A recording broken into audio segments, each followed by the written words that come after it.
In this next module, we want to talk about the backend server. We're going to focus on the backend server and how we can use the backend technology work, and that being Node.js. So Node.js is actually a JavaScript runtime environment. It's event-driven architecture. So it actually borrows from how our front-end application and the technology in the browser. So it's very event-driven, it's non-blocking, it's highly scalable, and it has a very big ecosystem with NPM Node Package Manager, where you can install thousands of pre-built packages and functionality into your application. As I mentioned, it's very asynchronous with the famous event loop that runs Node.js. And it's really good for dealing with different types of protocols. Aside from the web, which we're focusing on, we can actually deal with UDP, TCP, sockets, all these types of things that are very interesting to work with.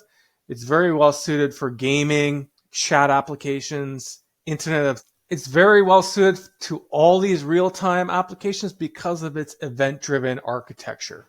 Now, what is Node.js and why would we want to use it? Like we said, it's built on top of this V8 JavaScript engine that is actually built into Chrome.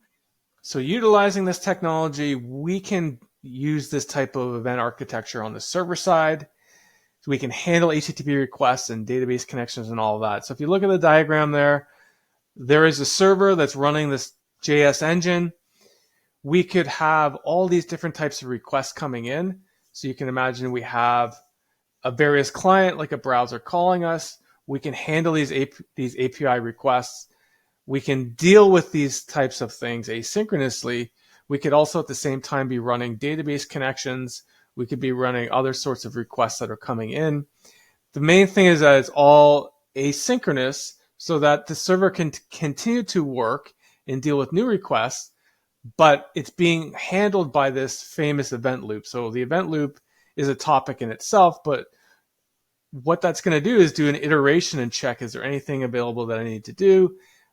If not, then I'm going to process whatever I have. The next minute or the next cycle, the next tick that it has, it'll say, okay, is there anything new? Maybe the database connection has been successful. At that point, then they can return back the data. We also have to be mindful that we have to also return back the web request to the front end caller. So all this stuff is happening in the runtime, and it's a very powerful architecture. Why would you want to use Node.js? As we mentioned, it's very asynchronous and event driven. It handles all sorts of I/O operations in real time, extensive computations. It can handle all these things, and it's very scalable. So you can actually scale Node.js quite easily. And it has a very big ecosystem. So when you install Node.js and you're running it, like we have been running it with our React application to build it, we have it installed already, but we can add frameworks on top of this, something like Express or something like Nest.js, or there's microservices type of architecture we could install or packages. We could also have a whole bunch of other helpful developer tools. But in our application, we want to create a custom module. So a custom module is that we would like to create something related to, say, our watch list. So in our watch list, we need to have some custom JavaScript in there. So we would like to create a little module that can be reused, and we can export it out when we need it, and we can organize our code in our application very efficiently. Once we create that, then we have the fundamentals of Node.js. The fundamentals of Node.js is we are creating modules. We are exporting the modules correctly using module.export. That allows them to be public. And then in our caller application, or wherever we need it, we can actually require in and import in that code. So it has encapsulation functionality, meaning that we can encapsulate all our modules. We can only use them when we need it. We can build up quite a nice little library. In fact, if our module does something specific that's really good, we can, in fact, create our own NPM package and publish to the repository and really promote code reuse.